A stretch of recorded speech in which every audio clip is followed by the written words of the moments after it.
للمديرية. شو أقول لها؟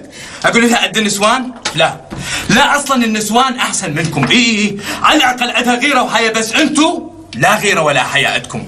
فهموني شلون عصابة للمرة الثانية تقتحم نقطة الشرطة ويهينونا هالإهانة هاي من يذبوكم بالتوقيف. حالكم حال اللصوص والمجرمين. فهموني سيدي. اسكت ولا كلمة. هم راح تقول لي اجمعوا علينا 30 تفاق واشتغل علينا الرمي من كل مكان. مو جاك ما جاك يجي بيهم 30 تفاح. اسكت قلت لك. شنو ما تشبع انت كذب؟ مو كافي كذب. شفتني قدامك غبي؟ حشاك سيدي حشاك. اسكت قلت لك ولا كلمة. اريد افهم وين قضيت هاي ال 25 سنة اللي ثابرنا بيها؟ بس اكل ونوم؟ كان بطل معناك سيدي. قلت لك اسكت لا ذنبك بالتوقيف. صار سيدي راح اقطع النفس. بس انا سيدي بدي اقول لك على عليوي.